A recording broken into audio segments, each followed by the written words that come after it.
Kidney খারাপ হওয়ার প্রাথমিক লক্ষণগুলো কী কী বা কিডনি খারাপ হওয়ার কী কী সিমটম থাকে। নমস্কার সবাইকে, আমি গৌরাঙ্গ, ওয়েস্ট বেঙ্গল দক্ষিণ দিনাজপুর থেকে সবাইকে স্বাগত আমার গৌরাঙ্গ ব্লগ চ্যানেলে। আমি একজন কিডনি ট্রান্সপ্লান্ট পেশেন্ট। আমার 2.5 বছর ডায়ালিসিস হয়েছে, তারপরে আমার ট্রান্সপ্লান্ট হয়েছে। ট্রান্সপ্লান্টের আমার 6 মাস সম্পূর্ণ হয়ে গেছে। আমি বর্তমানে সুস্থ আছি, ভালো আছি। আশা করছি তোমরা সুস্থ আছো, ভালো আছো। আমি চাই সবাই সুস্থ থাকো, ভালো থাকো। চলে আসলাম আবার নতুন ভিডিও নিয়ে। তো আজকে তোমাদের সাথে আলোচনা করব যে কিডনি খারাপ হওয়ার প্রাথমিক লক্ষণগুলো কী কী বা কিডনি খারাপ হওয়ার কী কী সিমটম থাকে।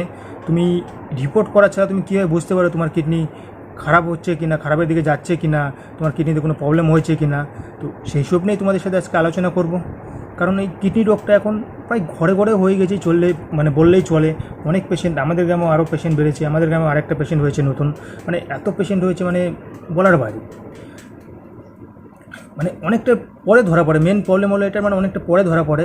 তো সেটা নিয়ে তোমার সাথে আলোচনা করব যে কিডনি খারাপ হওয়ার কী কী সিমটমগুলো, লক্ষণগুলো কী কী থাকলে তুমি বুঝতে পারবে। তুমি যদি এইসব লক্ষণগুলো যদি থাকে তাহলে তুমি মনে করো তোমার কিডনি খারাপের দিকে যাচ্ছে। সেটা নিয়েই প্রাথমিক তো প্রথম যেটা তোমার ইউরিনে তোমার যদি দেখো ইউরিন করছো, ইউরিন পাচ্ছে না সেরকম, কম যাচ্ছ, আগে যেরকম ইউরিন যেতে সে হিসেবে অনেকটা কম যাচ্ছ, বা ইউরিনের কালারটা চেঞ্জ হয়ে যাচ্ছে, ইউরিনের কালারটা চেঞ্জ হয়ে যায় যদি মনে হয়। তো তারপর তোমার গিয়ে ইউরিন করছো, তোমার গিয়ে অনেকটা ফেনা হয়ে যাচ্ছে, ইউরিনে ফেনা যাচ্ছে না, অনেক বেশি ফেনা হচ্ছে। যদি এরকমটা কিছু সিমটম হয় তাহলে তুমি বুঝতে পারবে যে তোমার ইসের দিকে প্রবলেম, কিডনির প্রবলেম হতে পারে। কিডনির প্রবলেম প্রথমত তোমার কিডনি খারাপ হওয়ার লক্ষণ ইউরিন। তোমার দেখা গেলো নর্মালভাবে ইউরিন পাবে না, ইউরিন অনেকটা কম পাবে, আগে যেরকম যেতে সেভাবে তার থেকে অনেকটা কম ইউরিন পাবে, সেভাবে ইউরিনে যাবে না। জল যতটা খাচ্ছ, আগে যেরকম নর্মালি ইউরিন করতে যেতে সেভাবে ইউরিন পাবে না, কম পাবে, অনেকটা কম পাবে ইউরিন। তারপরে তোমার ইউরিনের কালারটা চেঞ্জ হয়ে যাওয়া, অনেকটা কালার কমলা কালার বা অন্যরকম কালার হয়ে যায়। তুমি বুঝতে পারবে ইউরিনের নর্মাল কালারটা কীরকম, বাট অনেকটা কালার চেঞ্জ হয়ে যাওয়া হঠাৎ করে। তারপরে ইউরিন করার সময় অনেকটা ফেনা হওয়া, বুঝতে পারো অনেকটা ফেনা, কারণ প্রোটিন লিকেজ যদি করে তো অনেক ফেনা হবে। তুমি গ্লাস করলে তারপরে তোমার ফেনাটা যাচ্ছে না, এরকম যদি হয়।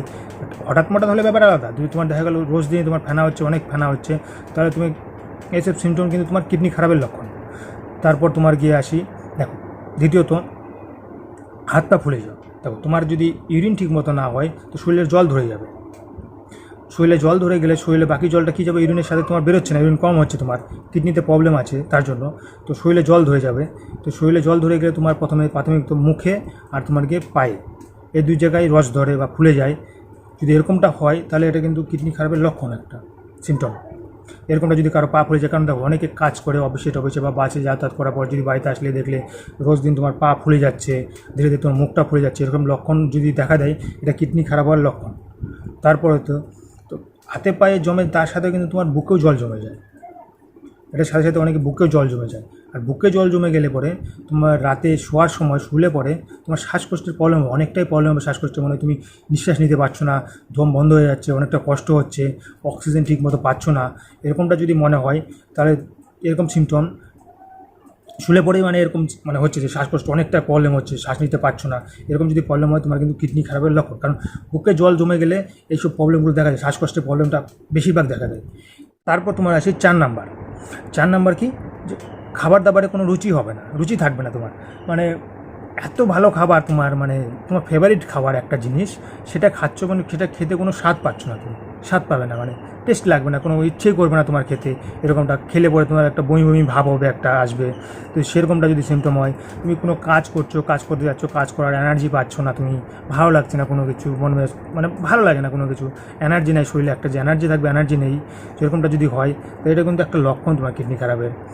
তারপর কারণ দেখো কিডনি যদি খারাপ হয়ে যায়, তোমার যদি কিডনি খারাপ হয়ে যাচ্ছে, তোমার রক্তটা যদি তৈরি না হয়, রক্ত কমে যাবে, ব্লাড কমে যায়, যেটা আমার সাথে হয়েছিল।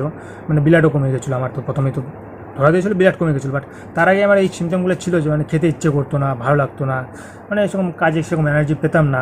বাট সেটা তো আমি বুঝিনি না, আমি এতটা কেয়ার করিনি এইসব বিষয় নিয়ে, আমি সেটা বুঝিনি আমি, যে এই কারণে নাকি কিডনি খারাপের জন্য নাকি, সেটা তো আমি জানতাম না তার জন্য। বাট আমার সাথে ওটা হয়েছিল, আমার খেতে ইচ্ছে করতো না। তো এইসব নিয়ে তোমার একটা পরে ভিডিও বানাবো। যদি এইসব যদি তোমার লক্ষণ থাকে তাহলে বুঝবে তোমার কিডনি খারাপের দিকে। তারপর আসি তোমার 5 নাম্বার, যেটা এটা সবার হয় না, কারো কারো হয়, আমি যেটা শুনেছি যে কিডনির সাথে চোখের কোনো একটা সম্পর্ক আছে হয়তো, নাকি জানি না। কিডনি খারাপের দিকে গেলে তোমাকে চোখে তুমি ঘোলা দেখবে, তুমি সেরকম চোখে মানে ঝাপসা ঝাপসা ঝাপসা যদি দেখো, মানে এরকম যদি হয়, তো এটাও কিন্তু কেয়ারলি নিও না। অনেকে শুনেছি মানে যে এটাও হয় প্রবলেম, বাট আমার সাথে হয়নি, বাট এটাও প্রবলেম হয় একটা, যে মানে চোখের প্রবলেম, চোখের সাথে কিডনির সাথে কোনো সম্পর্ক আছে কিনা আমি আদৌ জানি না, আছে মনে হয়। তার জন্যই, কারণ চোখেরও প্রবলেম হয়, কারণ চোখের মানে তুমি ঘোলা দেখবে, আফসা দেখবে, এর সাথে কিছু একটা প্রবলেম আছে, মানে সম্পর্ক আছে চোখের সাথে, এরকমটা হয়। তো এটাকেও কেয়ারলি মানে নিবে না, মানে এরকম যদি সিমটম 2-3টা তোমার সাথে একসাথে দেখা দেয়, তাহলে অবশ্যই তুমি ভালো নেফ্রোলজির সাথে দেখাও বা কোনো রিপোর্ট করো। অবশ্যই রিপোর্ট করে তোমার দেখানো উচিত, কারণ এইসবের মধ্যে সিমটমগুলো দেখা দেয়। তোমাদের আবার বলে দিচ্ছি, তোমার ইউরিনে যদি ওরকম মানে টোরিন লিকেজ হয়, তুমি ফেনাটা না হয় বা ইউরিন কম পাচ্ছে, এরকমটা যদি হয় 1 নাম্বার, তাহলে অবশ্যই তুমি নেফ্রোলজি দেখাবে। তারপর তোমার গিয়ে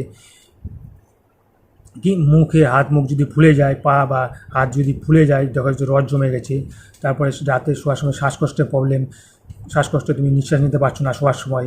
তারপরে 4 নাম্বার আছে তোমার খাবারে কোনো রুচি নেই বা কোনো এনার্জি পাচ্ছ না কাছে, এরকম যদি হয় তোমার সাথে। আর চোখে তুমি যদি ঘোলা দেখছো বা ঝাপসা দেখছো, এরকম 5 রকম যে প্রবলেমটা বললাম, এরকম কিছু সিমটম যদি তোমাদের মধ্যে দেখা দেয়, অবশ্যই তুমি এটাকে মানে কেয়ারলেসভাবে নিও না, যে মানে এসব নর্মালিভাবে নিও না। কারণ এইসব সিমটম যদি দেখা দেয়, তুমি অবশ্যই নেফ্রোলজি কোনো ডাক্তারের সাথে দেখাও বা তুমি রিপোর্ট করো। আগে তুমি দেখো, সেলফ রিপোর্টে তুমি করতে পারো। সেলফ রিপোর্ট তুমি ক্রিয়েটিনিন, তোমার ইউরিয়া, এইসব টেস্টগুলো করে, নর্মালি যেটা টেস্ট হয় ইউরিন টেস্ট, এইসব টেস্টগুলো করে নাও। করে নিয়ে তুমি দেখো, দেখিয়ে নিয়ে তুমি তোমার নেফ্রোলজির কোনো ভালো নেফ্রোলজির সাথে দেখা করো, দেখাই নিয়ে ডাক্তারকে দেখাও। আমি সেটাই বলবো। দেখো, আমি চাই না এইসব বিষয়ে, মানে এইসব বিষয়ে বলার একটাই কারণ, দেখো আগের থেকে জানা থাকলে এইসব সিমটমগুলো নর্মালি তুমি যদি আগের থেকে সচেতন হও বা রিপোর্ট করো, তোমার অল্পতে ধরা পড়লে তুমি মেডিসিন নিয়ে ট্রিটমেন্ট নিতে পারবে। আর তোমার যদি অনেকটা পরে ধরা পড়ে, তাহলে তোমার ডাইরেক্ট ডায়ালিসিস করতে হবে, পরে তোমাকে ট্রান্সপ্লান্ট করতে হবে। সেটাই যেটা আমার সাথে হয়েছে। আমাকে ডাইরেক্ট পরে ধরা পড়ছে, আগে এসব আমি নর্মালি নেইনি, আমি জানতাম না এইসব বিষয়গুলো, আমি জানতাম না। আর এখন তো অনেক আপডেট হয়ে গেছে না, যে সবাই ইউটিউব খুললে অনেক কিছু দেখতে পায়, এইসব ভিডিও অনেক আছে। আমার মতো অনেকেই বানায়, অনেক ভালো ভালো ডাক্তাররা বানায়, তো অনেকেই বানায়। তো এইসব ভিডিও দেখে অনেকে অ্যাডভান্স হয়ে গেছে, তার জন্য সুবিধা। সেটাই বলবো, এইসব সাধারণ সিমটমগুলো যদি তোমার সাথে দেখা দেয়, অবশ্যই তুমি ভালো ডাক্তারকে দেখাও বা ভালো নেফ্রোলজিস্টকে দেখিয়ে তুমি ট্রিটমেন্ট নাও। ভালো থাকবে, সুস্থ থাকবে। আমি চাই সবাই ভালো থাকো, সুস্থ থাকো, তার জন্য ভিডিও বানানো। ওকে, সবাই ভালো থেকো, সুস্থ থাকো। দেখা হচ্ছে পরের ভিডিওতে। আর কারো যদি আমার সাথে কথা বলতে ইচ্ছে করে, তো আমার টেলিগ্রাম গ্রুপে জয়েন হয়ে যেতে পারো বা ফেসবুকে জয়েন হয়ে যেতে পারো। ওকে, দেখা হচ্ছে পরের ভিডিওতে। সবাই ভালো থেকো, সুস্থ থাকো। আর সবাই কেয়ারলেসভাবে নেবে না, সবাই যে সুস্থ থাকো, ভালো থাকো। সবাই মাসে না 6 মাসে একবার করে অন্তত রিপোর্ট করো। আমি চাই সবাই ভালো থাকো, সুস্থ থাকো। এইটুকুই তোমাদের সাথে আসে। ওকে, দেখা হচ্ছে পরের ভিডিওতে।